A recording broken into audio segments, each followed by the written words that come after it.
the Book Baron. Welcome in, everybody. So I'm so excited because today is one of my favorite videos to film all year. It's the Midyear Book Freakout tag. That's right, I'm finally getting around to doing it. Are you proud of me? I know everyone posted theirs in June. I did not, because I did not have time. I had other videos, I guess. I don't know.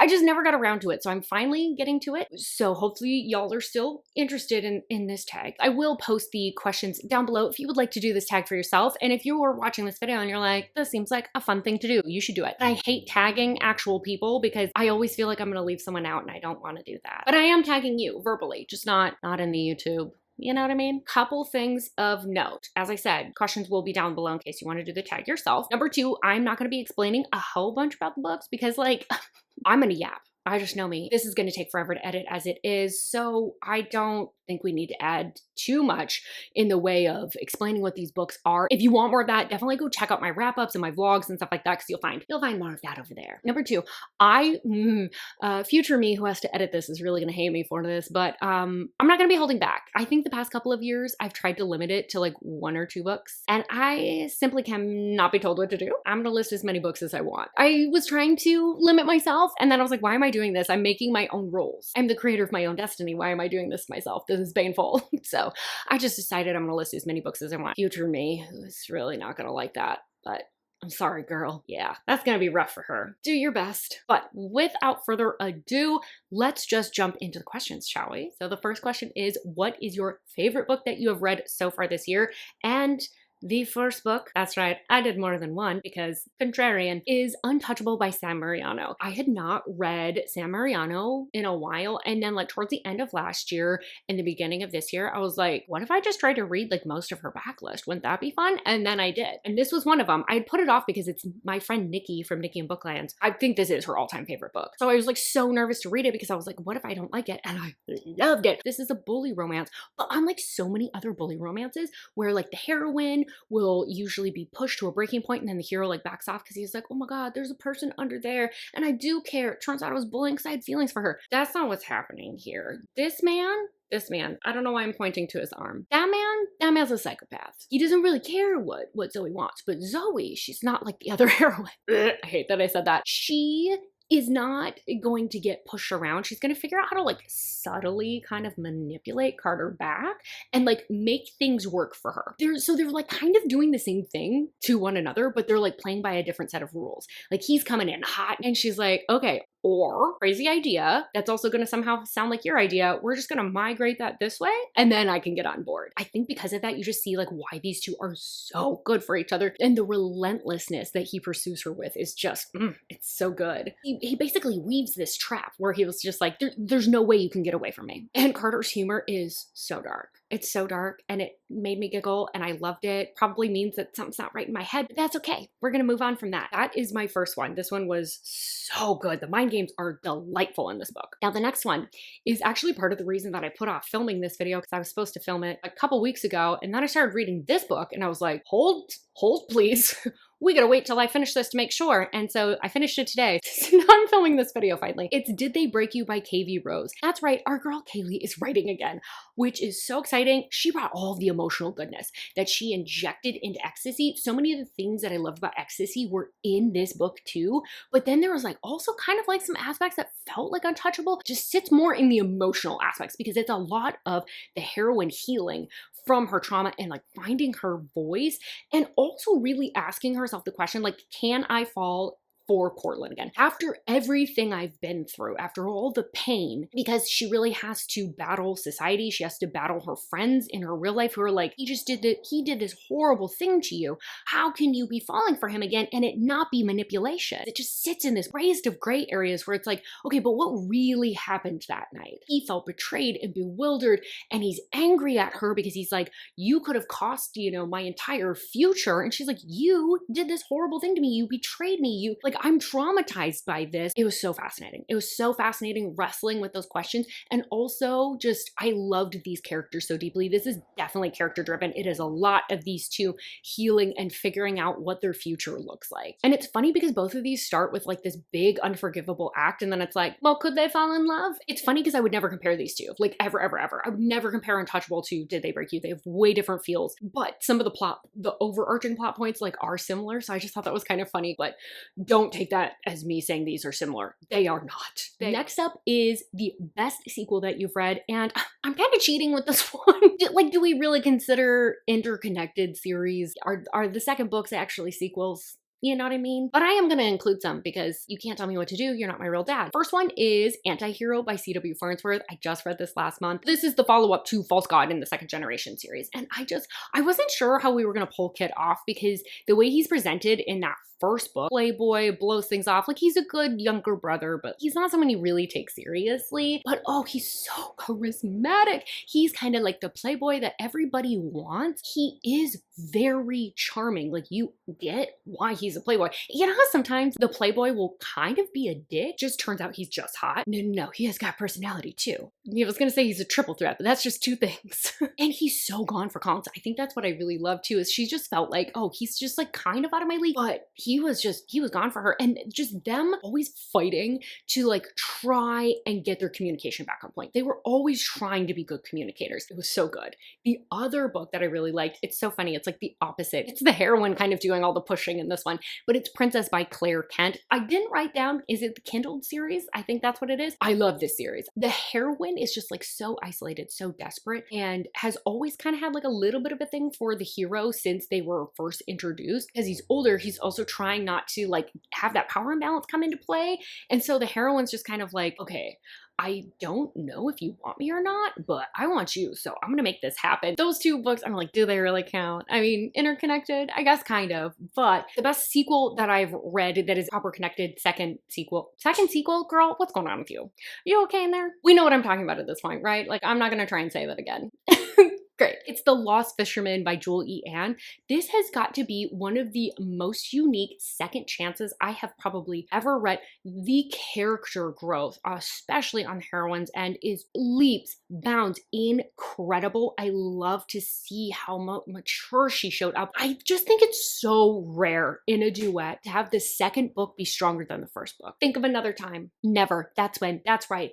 I was blown away by this duet. This is probably one of the best duets I've ever read. Like, just hands down. I actually can't think of another duet that I've read that I've really liked, to be honest. Is that terrible? Most of the time, I don't like the second book nearly as much. Like, I love the first book, and the second book, I'm like, I got my ending, so that's nice. Anyway, let's move on. So next up is new release that you haven't read yet, but want to. One of them just released recently, so I really just haven't even had time to get to it, and it's Ruthless Devotion by Kitty Thomas. I don't even know that much about this book. I just know that I'm fascinated by Kitty Thomas's handle on human psyche because she is not afraid to get really dark. What I know about this book is I think she ends up rejecting him as a kid because she's like, he's a little bit weird. He ends up making her pay by like forcing her to marry him. So he's like part of organized crime now. The other one that I have on my list is We Are Not Blood by Nicole Scarano. This I had on a TBR like a couple months ago and I just didn't get to it. I kind of like fell out of the like apocalyptic mood and I was like, oh no, I don't want to force it because I think this could be really, really good. Yeah, this one released back in April, so I've had a little bit more time to get to this one. I've actually been really good about reading new releases this year, like as they come out.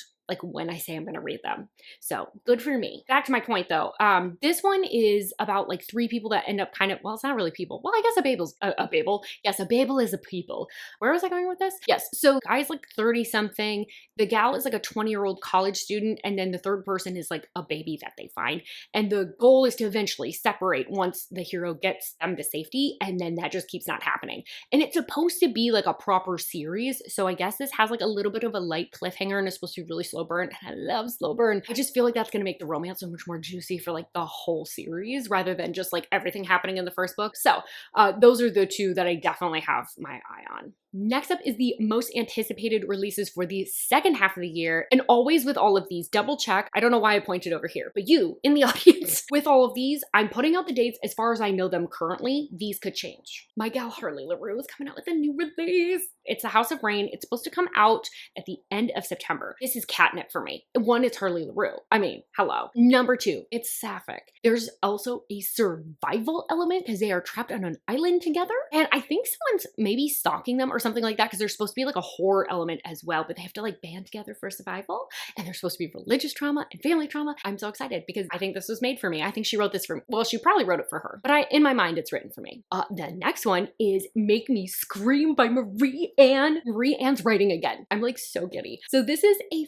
follow-up to Make Me Pretty, which I have been gushing about for the past like year. Always had to like warn in my videos where I'm like, I love this book, but also it sucks because it ends on a cliffhanger and I don't know when she's gonna be writing again. The cover that I have up here is a temp cover. She hasn't even done like a blurb, nothing. I'm just so excited to see where the story goes for Paris and Abel. At the end of the first book, Make Me Pretty, they had just started to work through some of their animosity that they felt towards each other. And then we had this big old cliffhanger because something else got thrown in the mix and I want to see where it goes. That should be coming out at the end of August, so even sooner, which is very exciting. Next up, biggest disappointments. And I have a couple. Some of them are just okay and I was expecting amazing. And then some of them, one of them's just, I think is actually just not good. First one is the most recent one that I've read, and that is The Things We Water by Mariana Zapata. This is one that isn't bad. I was just kind of bored. I love Mariana Zapata's romances because there's this slow build. You can kind of see that like maybe the hero likes them, but they're kind of like missing the boat when they're talking to one another. But this romance was like slow, slow, slow.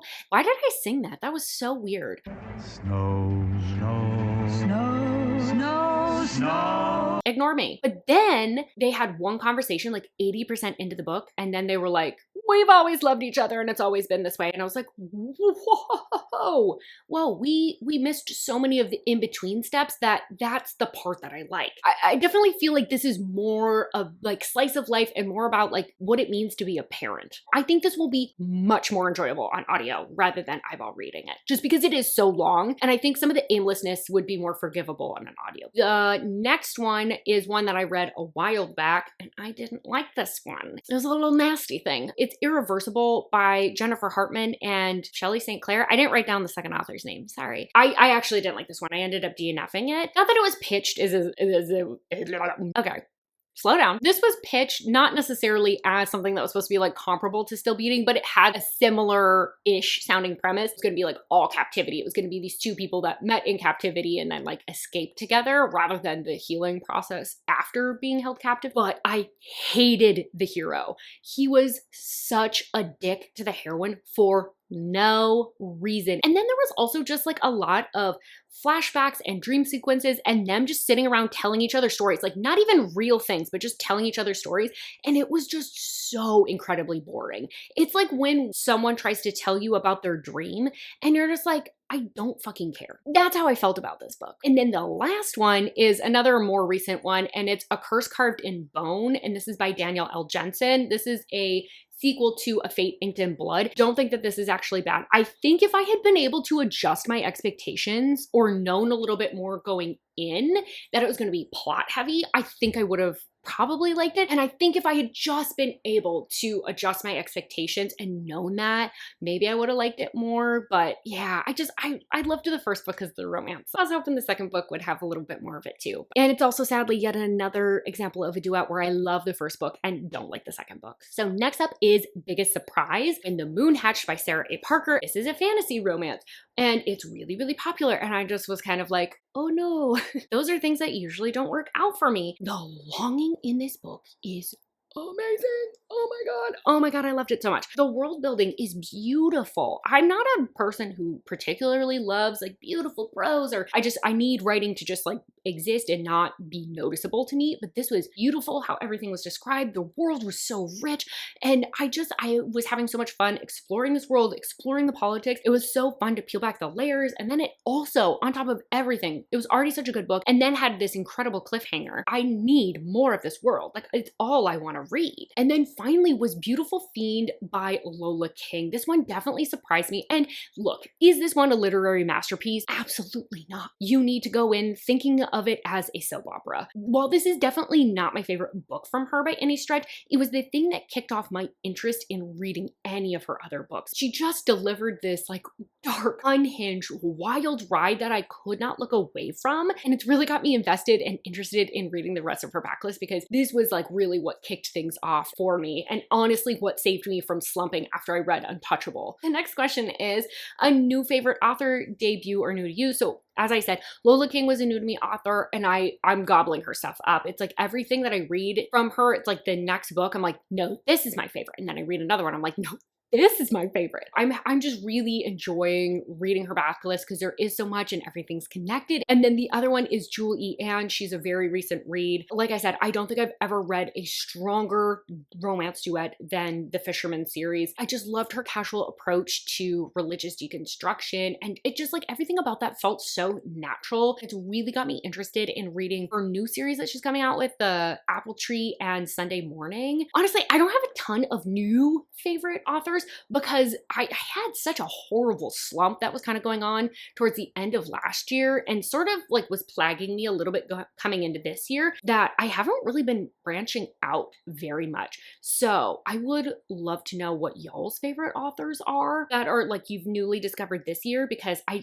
definitely need to branch out more in the second part of the year for sure. So next up is newest fictional crush. And oh boy, do I have a list for you. Some of these are from dark romances, so do I actually want to meet any of these men in real life? Absolutely the fuck not. No, these men would terrify me in real life. But first up, we have Carter from Untouchable. Like I said at the beginning, I love his mind games, and his sense of humor was so dark, and I found him so interesting and complex, because like the further you get into the book, the more you get to peel back the layers around him, and there's so much going on. This one is Z from Heartless Beloved. He is so in control.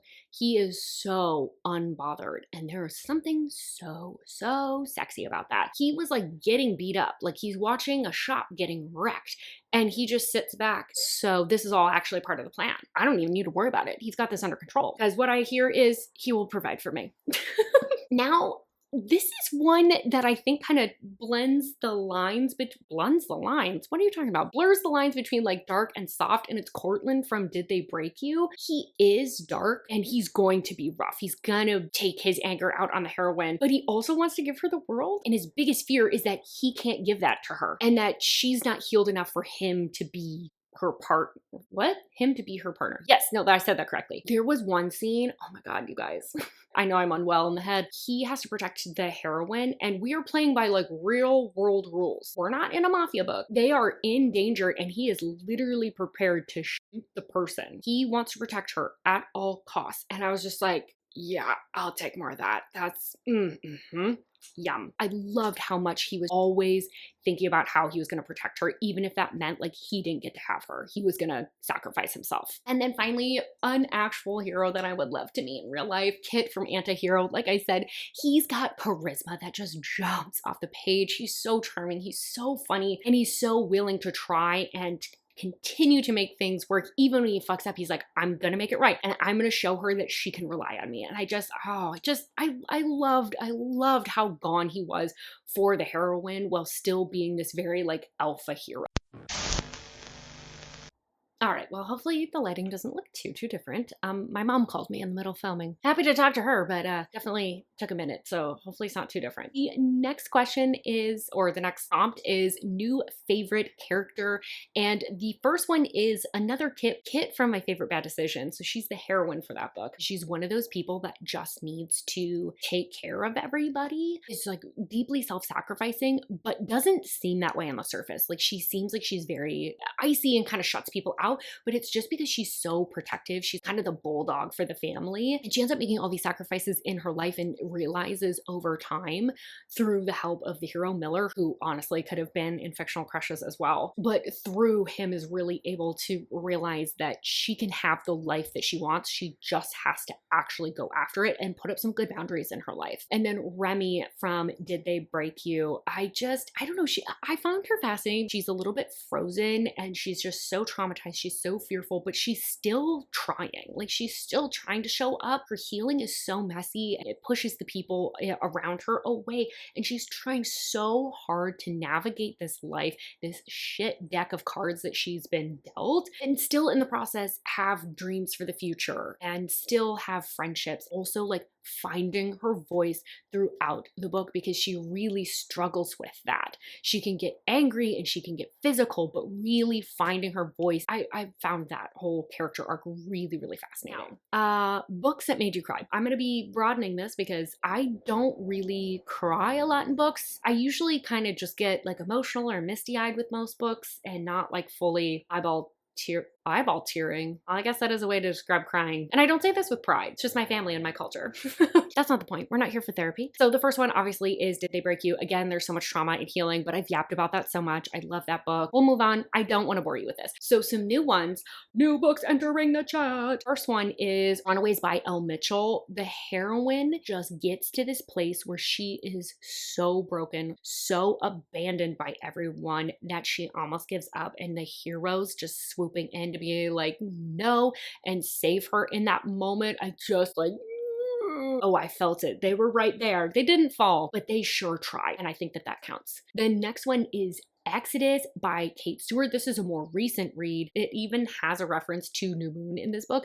There was something about this that just called to the New Moon girly in me, because it was so much about the heroine being like isolated. She's abandoned over and over and over again. She just continuously kind of like wears her heart on her sleeve and just continues to try, only for things to not work out until they do. They eventually do. Just like that really got me in the feels. And also there's a character death in this. I felt it coming. Very upset that I was right. And then the final one that I have for you is Swelter by Nina G. Jones. This one doesn't have an AGA. And send me into a tailspin. Yeah, this hurt me so deeply that I was actually felt like physically ill for multiple days and couldn't read. I was just so sad because like we're finally gonna be together. They finally had picked one another over all the other BS that was going on. And then tragedy strikes. This is a really good romance, so like maybe just stop like 80% in and just pretend they stay together. Maybe that's the solution to this book, because the romance I really did love. All right, next up are books that made you really happy. Both of these books had me kicking my feet, loving the banter. I eat up good banter. Just having wins from these two authors in particular, because I love their contemporaries. These are two of my like go-tos for contemporary romances, and have two bangers just felt so incredible. Anti-Hero, which I've talked about to death. I love it so much though. It really is just so good. And then the other one that I've talked about a little bit less, which is My Favorite Bad Decision. The banter in that one was really good. And I think the other piece that's really fun with both of these books, they're both kind of billionaire-ish romances, but it's not like money is used to like troubleshoot everything. It's just like money happens to be a factor of these people's lives. So it just makes everything a little bit more fun, a little bit more elevated, a little bit more elegant. So it just adds this like little bit of extra fun to both of them. And then My Favorite Bad Decision also has only one 10. Yeah, move aside, only one bed, only one tent. They have to change in front of each other, like in this teeny tiny little tent. I was gagged at one point. The hero Miller is like, oh, Kit, when did you get a tattoo? I died. I am no longer living. I'm actually a ghost now. And funny enough, both of these have a character named Kit. They're like twin books. I don't know. I just really love both of these books. Like they just brought me so much joy while I was reading them. Number 12 is A Most Beautiful Book You Have Purchased or Received This Year. I actually have not bought that many books this year, which is very good because I don't have a ton of space. And then the other side of this is I never like to show special editions for this because I feel really weird about showing a book that I think is beautiful, but you also can't necessarily get your hands on easily, or might have to go through like the resale market, which is such a racket. And and it's not that I judge people that show their special editions, because they are beautiful and it's probably more interesting than whatever the heck I'm going to show you. I don't know. I've always felt weird about that, so I never do it. But again, I don't judge people that do, because like I want to see your pretty book. I'm going in circles. I'm gonna stop now. So that's why I'm gonna show you boring books that you can buy right now. First one is a book that I actually think is actually not very well written, and it's The Kiss of the Basilisk. But I just think these edges are really cool. You can kind of see the blood dripping off that into the chalice and the flowers on this. I just think this is a really beautiful cover, and I love this snake here. I saw that and I was like, oh, I don't even care if this is good. Like, this is so beautiful. I would just want to display this. That's that one. And then the other one is one that I've already shown. And it's funny because like, I feel like I'm going to show When the Moon Hatched, and you're going to look at it and be like, yeah, that's like a basic fantasy. But like, okay, oh, actually you can kind of see it. It's got like a little bit of reflectiveness. It's got like some dimensionality to this cover. And then we've got some like plain sprayed edges, which personally I actually prefer over like decorative ones. And I'm finding more and more that I actually don't want sprayed edges because they just get dinged up and I just don't care. But anyways, this is my other one. This is one that I'm like, is definitely prettier in real life. Oh, I'm so excited for this next book to come out too. But anyways, those are the two books that I'm picking for that one. All right, next up are books that you want to read by the end of the year. And I have 3 different books for this one that I will mention. So the first one is Limerence by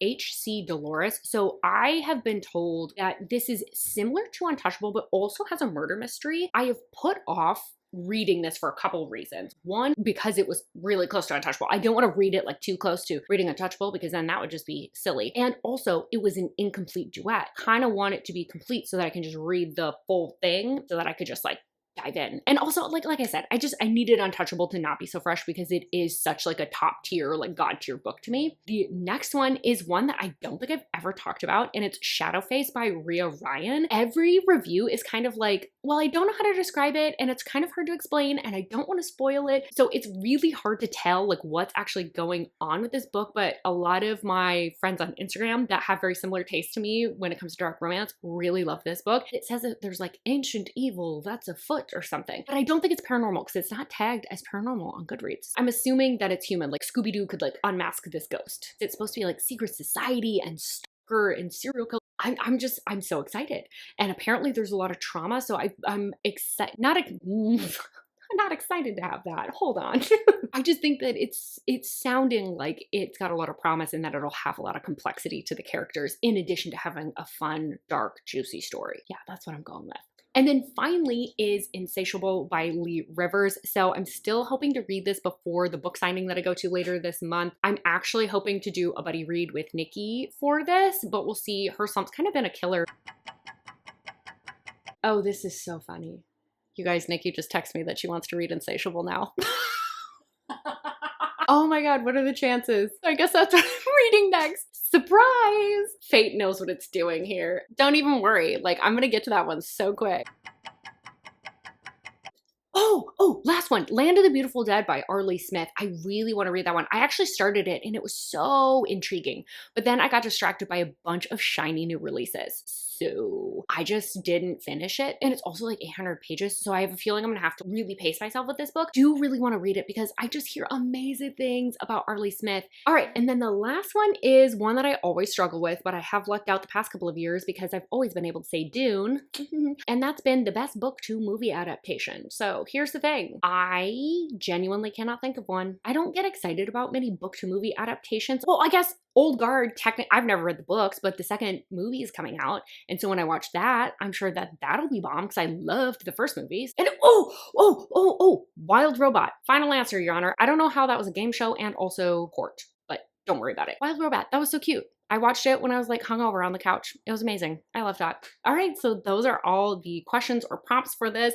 I would love for you to answer any and all below. I want to know how your reading is going so far this year, what your favorite books are, your biggest disappointment. Like, tell me everything. Is there a new favorite author that you've encountered that you think I should try? I want to hear everything. So answer any and all of the comments. If you would like to do this tag, the questions or prompts will be down below. I would love for you to tag me in it. I would love to see what your answers are. With all of that, do not forget to like this video if you did end up liking it at any point during the video. I mean, you did get this far, so I do feel like you may be obligated to maybe give me a like. Just like a little baby one. And do not forget to subscribe if you haven't already. And if you think you are, just maybe double check because a lot of y'all are repeat watchers. I want to be friends with you. Why don't you want to be friends with me? Maybe that's why. It's way too aggressive. And I really, really hope I see you on my next video. Bye-bye.